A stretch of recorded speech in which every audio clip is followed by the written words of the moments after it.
Once upon a time, there were two people fighting over a piece of land. Rabbi, sorry, I know you're really busy today, but I have this lovely little piece of land, and this guy says that it's his. Rabbi, sorry to do this to you right now, but it is my land. The land is mine. Well, actually, it's mine because I planted it. Well, it's mine because I watered it. Well, it's mine because I harvested it. It's mine because I paid for it. You listen to me. No, you listen to me. Enough, you listen to me. This is a very complicated matter. You say the land is yours. You say the land belongs to you. I think we have to ask the land.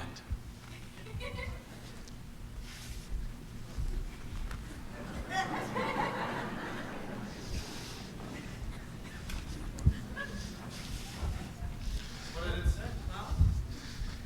You say the land belongs to you. Yes. You say the land belongs to you. Yes.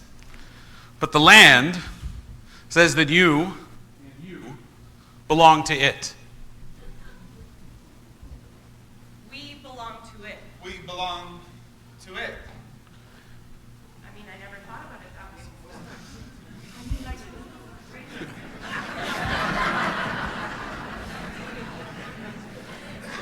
If that sounds familiar to you, it's because it's exactly the same way that the First Nations relate to our land as well.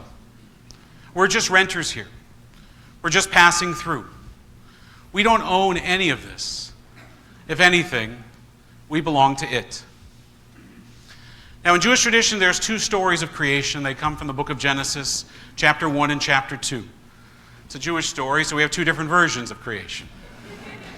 In the first story, in the book of Genesis, chapter 1, God creates heaven and earth in all their array, sun and moon and stars, land and sea, birds of the air, fish of the sea, animals, and finally human beings.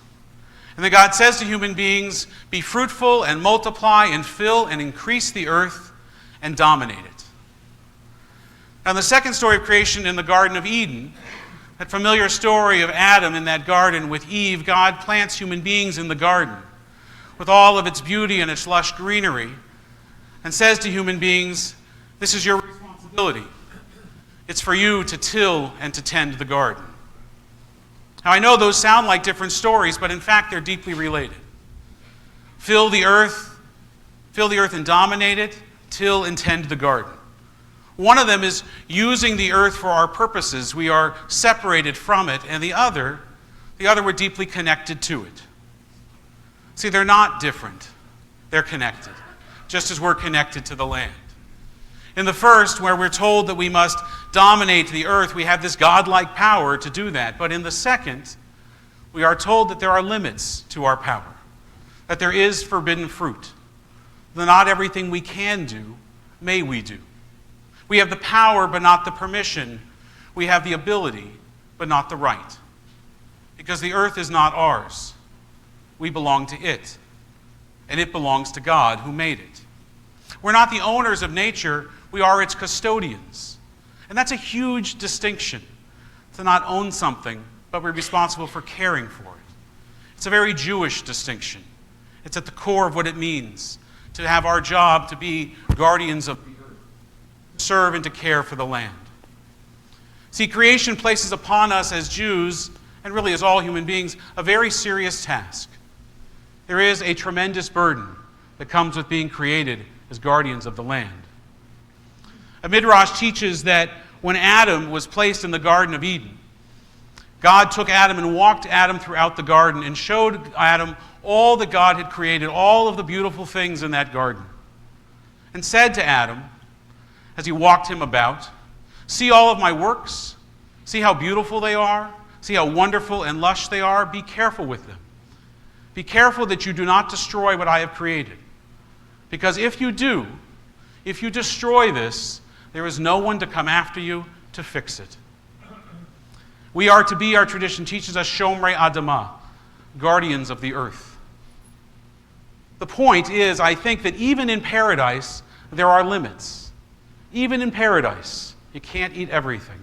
There are forbidden fruits. I know we think paradise, that's where we can eat everything, but no, not even there. Not everything we can do, may we do. That's not only true about the Jewish view of the environmentalism, by the way, it's the Jewish view of everything. That's why we have commandments. That's why we have mitzvot. Not everything we can do, may we do. Few moral principles, I think, have been more frequently forgotten, more often disregarded, and more disastrously so than not everything we can do, may we do.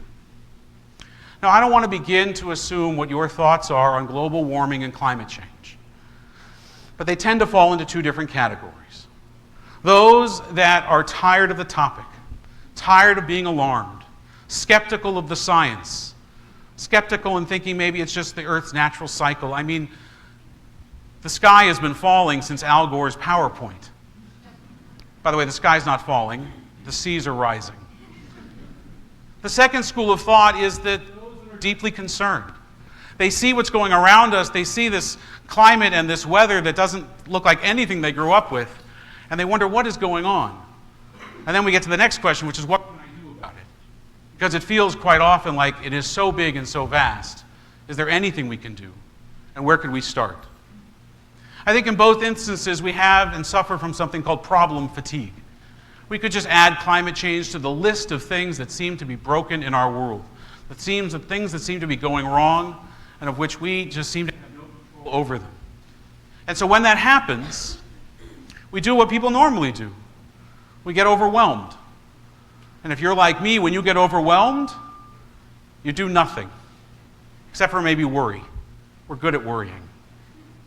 Now, we're not the first to think this way. In fact, if we go back to the story of Noah, remember that story? Noah, the ark, the animals, the rainbow.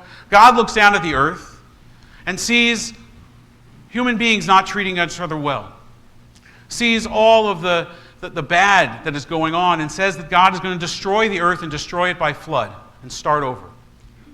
And so God picks Noah, the righteous amongst all that are there, and gives Noah specific instructions to build an ark. It should be this and that. And then tells Noah to bring on 2 of every kind of animal, 7 of every kosher animal. And then it starts to rain. 40 days and 40 nights of rain. The rain ends. The sun comes out. Noah opens a window, sends out a dove. The dove comes back with an olive branch in its mouth. A rainbow appears, and the world starts over. It's a sweet story. But Noah almost missed the boat. Noah almost died along with everything and everyone else on the face of the earth. 3rd century Rabbi Yochanan taught, were it not for the waters reaching his ankles, Noah never would have gotten on the ark. Because Noah was unable to conceive, like we are unable to conceive, the scope of the destruction that God told him he was about to unleash. So what can information about a horror, a literally unheard of before horror, mean to the human brain, which is unprepared to receive it? Because our concerns about that with horror are without precedent. We have no place to put it. It's not like anything else in the history of humanity. There's no precedent for it. We have no reference point, and so we do what Noah did. We just stand still as the waters rise around our feet, and we do nothing. Jewish philosopher, French philosopher Raymond Aron, who fled from Paris in 1940 for England, for London, in the midst of the Holocaust, was asked if he knew what was happening in the East when he was fleeing. He answered, "I knew it, but I didn't believe it. And because I didn't believe it, I didn't know. I knew it, but I didn't believe it.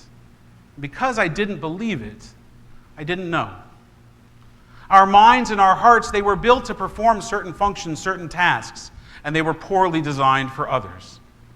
We're good at things like calculating the path and the trajectory of a hurricane, and we are lousy at making the decision to get out of the way of it. We are Noah. We are Noah. And to quote Game of Thrones, winter is coming. And it's almost too late. Scientists tell us that we have just 11 years to just avert the worst possible outcome of climate change, to just change the climate enough to avoid catastrophe. But But I'm not suggesting that we do this because of the science. I'm not a scientist, I'm a rabbi. I'm suggesting that we do this because I'm a rabbi and you're Jewish, and it's our responsibility. It's our mitzvah, it's our commandment. It's the reason that we were given the Torah. To quote Star Trek, it's our prime directive. Tikkun olam, repairing the world, that's not a metaphor. That's actually what we're supposed to do. The Teken olam b'malchut shaddai, to repair the world in the brokenness that it was, to repair the world in the brokenness that it is and recreate it in the image that God intended it. If that isn't a Jewish argument, if there isn't a Jewish argument for combating climate change, then I honestly believe that Judaism has no meaning. It is the literal language of Judaism to participate in the repair of the world. Now, regardless of the historical accuracy of those stories of Adam and Noah, I think they're there to teach us a lesson, to teach us of the human responsibility for our world, for our earth and our planet, to teach us to be, as we were commanded since the beginning of creation, since the times of Adam and Noah, to be Shomrei Adamah, guardians of the earth. The idea, though, that we're commanded to do something, that we should do it because God said so, like guard the earth, I realize that that may not be enough for everyone in this room. Because if we're honest with ourselves, sometimes we treat those 10 commandments like the 10 suggestions. But there's one commandment I know, that we would move heaven and earth for. One commandment that we would walk through fire for. One commandment that we would give the very last ounce of our breath and our life, our fortune and our treasure for. And that is the commandment to protect our children. To give them and leave them a world better than we found it. Because it's not the meek that will inherit the earth. It's our kids. Now, if you talk to our teens like I and Rabbi Brown and Cantor Tausig are privileged to do because we get to work with them all the time, and if you listen to them, if you really listen to them, you will hear in their voice the urgency of now. How can we be ignoring this? We're in a climate crisis. Taking action is not radical. It's the most rational thing we could do. Even if this is just a natural cycle, it's my future. I have to live through it. We need to take action. Stop being such hypocrites. You say you love your pets, but you won't protect the rest of the animals on this planet. So how do we answer them? How do we answer Rebecca and Evan and Maya, leaders in our youth group, leaders in the climate marches that many of us participated in this past Friday? What do we say to them? Really, because I don't have an answer. I'm sorry, guys. You're just kids. You don't understand. Wait till you're older. You'll figure it out. It'll be okay. It's never as bad as people say it is. Just wait. It'll be okay. Isn't that what the older generation always says to the younger generation? Isn't that what our parents said to us when we fought against Vietnam War, when we fought for women's rights and civil rights? Isn't that what our parents always say? But if we put ourselves in their shoes, if we see the world from their perspective, it looks incredibly different. It looks really scary if you have more of your life ahead of you than you have behind you. And look, it's not my intent to scare you. But we need to overcome our overwhelm. We need to stop dismissing what those younger than us are insisting. And this is why.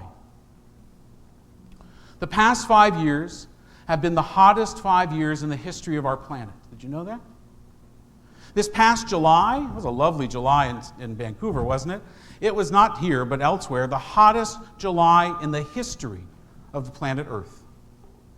And as the planet warms and sea levels rise, scientists tell us, and they agree on this, 98% of them do, that we're going to start to see forest fires year-round. That warmer oceans are going to mean more hurricanes and more typhoons. They're going to roil and boil on and on into the air. There won't be a typhoon or hurricane season. It'll be all the time. And names like Dorian and Maria and Katrina and Harvey, those are going to be like the names of those guests that you invite over for dinner and they won't leave your house. Because we're going to hear those names and more like them every single year. And then there is a cascading effect that is downright apocalyptic. And one of the most vulnerable places on the planet is Israel. But not just Israel. The Canadian North, it's melting twice as fast as the rest of the planet. We think of global warming and we think of melting icebergs and polar bears that can't get home. But what we need to understand, what our disbelief won't allow us to understand, is that everything is expected to change if we don't change. Everything. Because it's all connected to each other, just as we are all connected to each other. The air we breathe is connected to the food that we eat, which is connected to the water that we drink, which is connected to the landscapes that we see, to the oceans and the seasons. Our daily routine will change. Our daily quality of life will change. And our children, who are going to inherit all of this, they're going to have to adapt or they will become extinct. They're going to have to dress differently. They're going to have to behave differently. They're going to have to live differently. If we do nothing, absolutely nothing, and the planet warms just 1 or 2 degrees Celsius, we're going to see persistent drought, persistent disease, and we're going to see our forests turn to deserts. And I'll tell you something else, because we're a congregation that's concerned about refugees. We're going to see huge numbers of Africans, Asians, and Central Americans. They're going to be forced to leave their homes because they cannot live there anymore. The UN estimates that we could see 1 billion climate refugees. You think we have too many refugees now? Just wait and see what happens if we do nothing. And in many places, Israel chief among them, this warming of the globe, this heat, is going to become literally unbearable. Have you ever been to Israel in August? Imagine it hotter. And now imagine it without air conditioning, because it's going to be impossible to exist without air conditioning. It's going to become a matter of life and death. If your air conditioning breaks, that could be the end of you. We're talking about the most fateful issue there is, but it's not a science issue. It is a Jewish issue. There could be no more Jewish issue, because we are commanded from the very beginning of Genesis to be Shomrei Adamah, guardians of the earth. Our children's lives literally depend on what we do right now. Last summer, when forest fires ravaged the interior of BC, and smoke came all the way here to Vancouver and all the way over to the island, and we made plans to be out of Vancouver this summer because we thought the smoke was going to happen again, we learned that it only takes one spark to start a forest fire. I'm asking us to be a different kind of spark.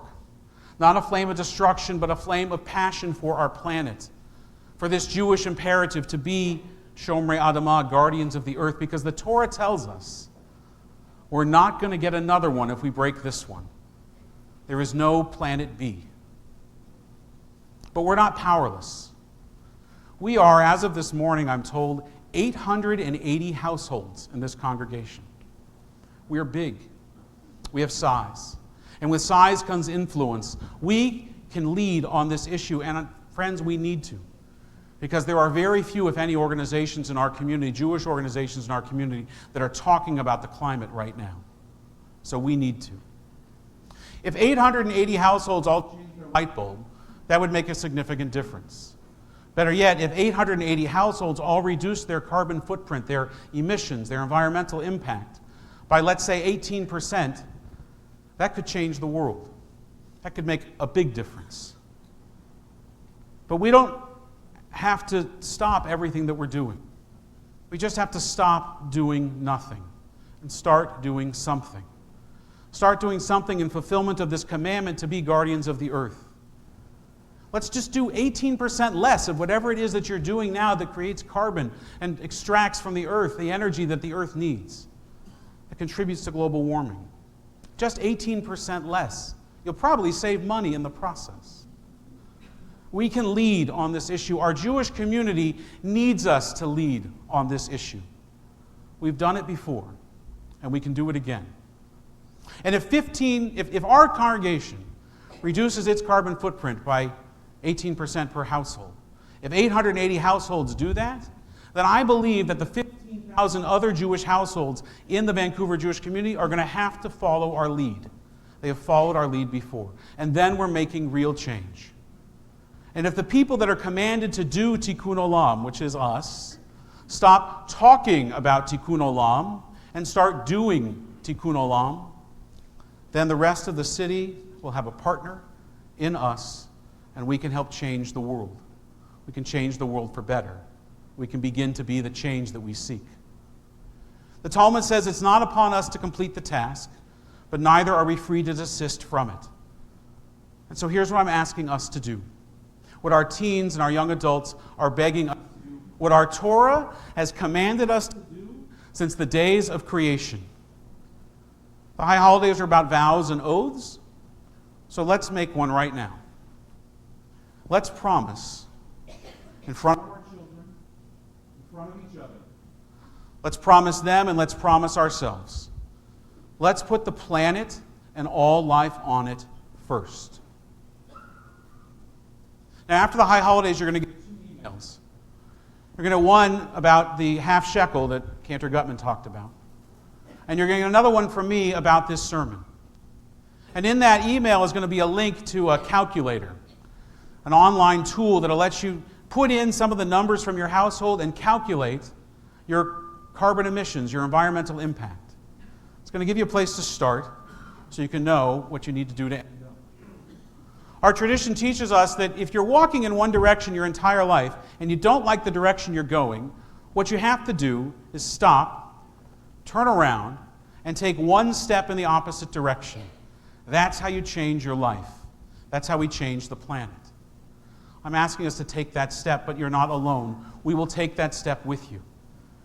In addition, in that email, we're going to have a list of seminars that we're offering on a monthly basis, classes and symposium that we put together with some of the best organizations in the city about climate change. We're going to offer classes and seminars on Sunday mornings about how to change the way you eat. Kashrut has a whole new meaning when we learn about the impact of our food on the environment.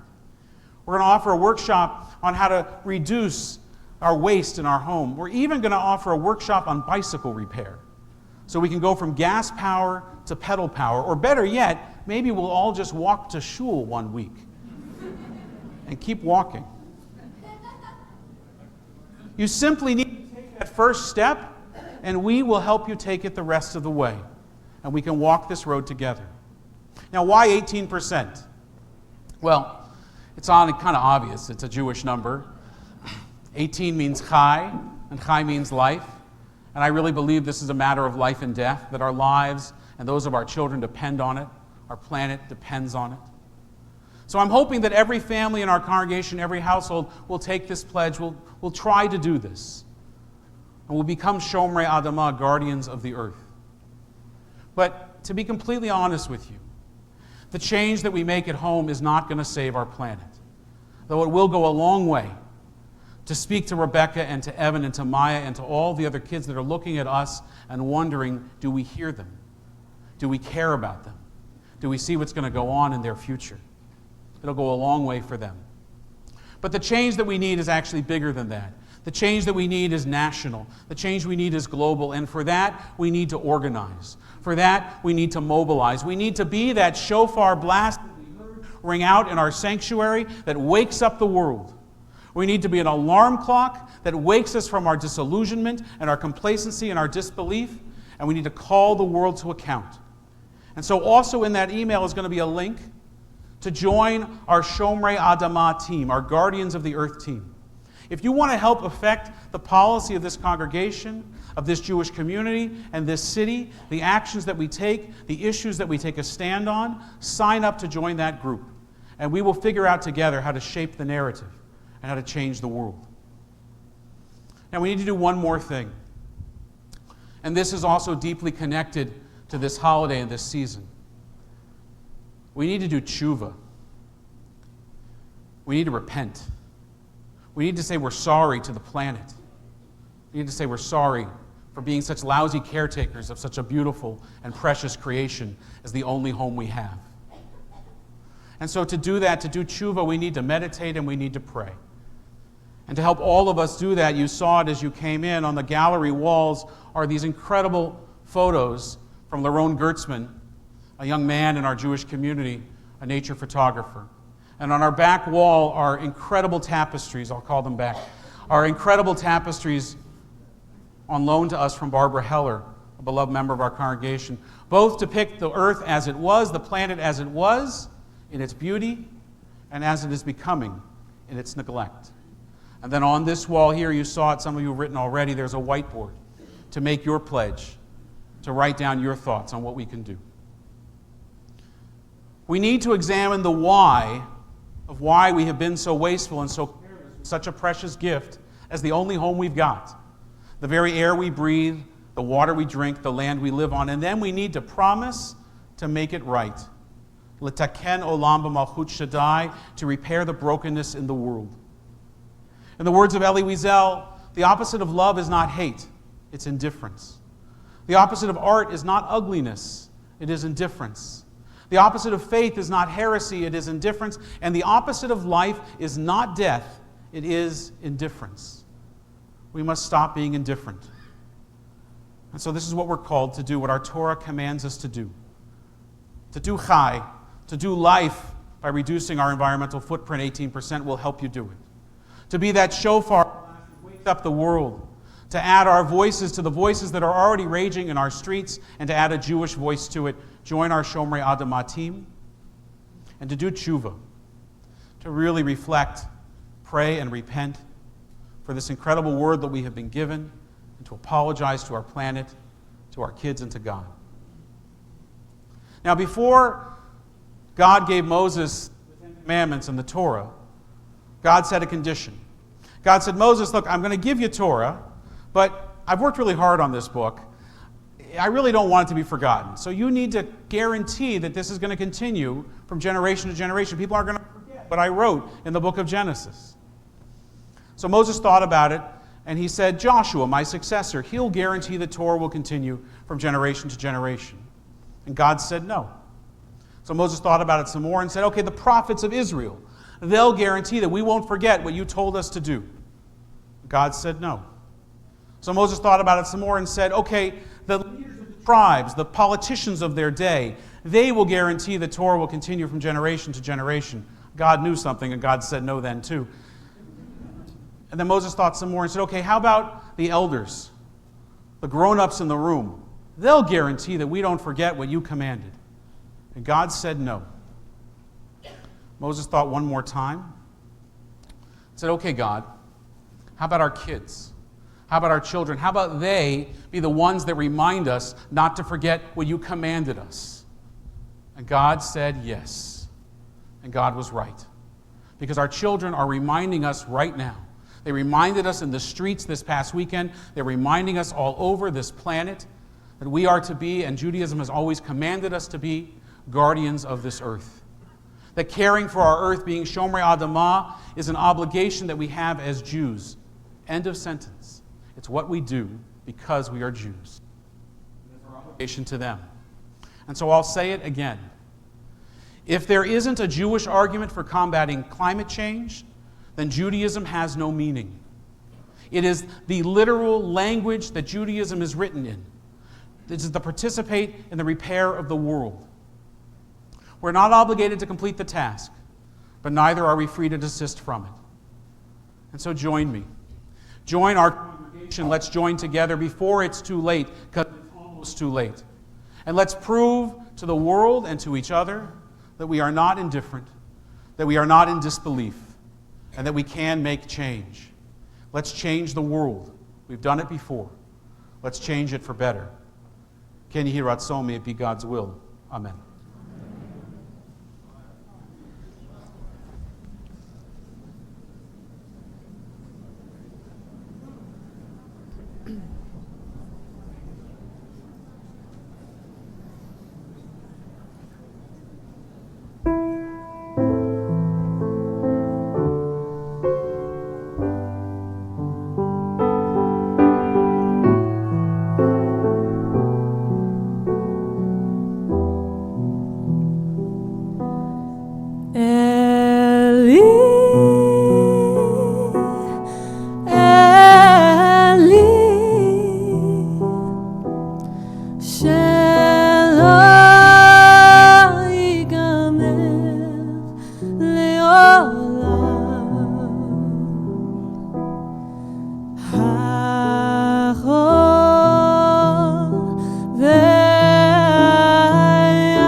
sermon.